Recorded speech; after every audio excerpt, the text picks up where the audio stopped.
ಆತ್ಮೀಯ ಕರ್ನಾಟಕ ರಾಜ್ಯ ಸರ್ಕಾರಿ ನೌಕರರಿಗೆ ಭರ್ಜರಿ ಸಿಹಿ ಸುದ್ದಿ ಅಂತಲೇ ಹೇಳ್ಬೋದು. ಹೋಳಿಗೂ ಮುನ್ನ ಸಿಗಲಿದೆ ಡಿ.ಎ ಹೈಕ್.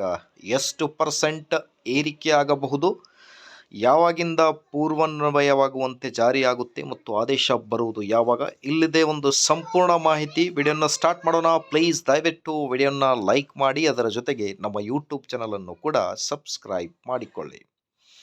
ಆತ್ಮೀಯ ಕರ್ನಾಟಕ ರಾಜ್ಯ ಸರ್ಕಾರಿ ನೌಕರರೇ, ಕೇಂದ್ರ ಸರ್ಕಾರಿ ನೌಕರರಿಗೆ ಡಿ.ಎ ಏರಿಕೆಯಾದ ನಂತರ ನಮ್ಮ ರಾಜ್ಯ ಸರ್ಕಾರಿ ನೌಕರರಿಗೆ ಡಿ.ಎ ಕುರಿತು ಆದೇಶ ಬರುವುದು ತಮಗೆ ಗೊತ್ತಿದೆ. ಸೊ ಹಾಗಾಗಿ ಈಗ ಹೋಳಿಗೂ ಮುನ್ನ ಸಿಗಲಿದೆ DA hike. Good news.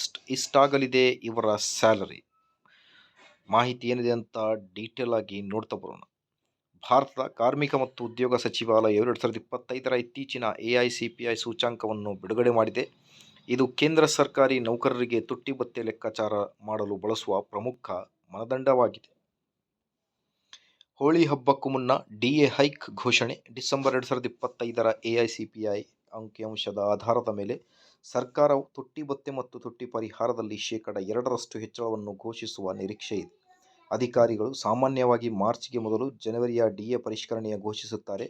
February ಅಂತ್ಯ ಅಥವಾ ಮಾರ್ಚ್ ಆರಂಭದಲ್ಲಿ ಮಾರ್ಚ್ 4ರಂದು ಹೋಳಿಗೆ ಸ್ವಲ್ಪ ಮೊದಲು ಘೋಷಣೆ ಬರಬಹುದು ಎಂಬ ಭರವಸೆಯನ್ನು ಹುಟ್ಟುಹಾಕಿದೆ. ಸೊ ಹಾಗಾಗಿ ಡಿಸೆಂಬರ್ 2025ರ AICPI ಸೂಚ್ಯಂಕ 148.2 ಇದು 12 ತಿಂಗಳ ಸರಾಸರಿಯನ್ನು 145.54ಕ್ಕೆ ತಲುಪಿದೆ. ಈ ಆಧಾರದ ಮೇಲೆ ಡಿ.ಎ ಲೆಕ್ಕಾಚಾರವು ಸರಿಸುಮಾರು 60.33ರಷ್ಟು ಅಂದರೆ ನಿಯರ್ಲಿ 2% ಏರಿಕೆ ಆಗಬಹುದು ಅನ್ನೋದ್ರ ಬಗ್ಗೆ ಲೆಕ್ಕಾಚಾರ.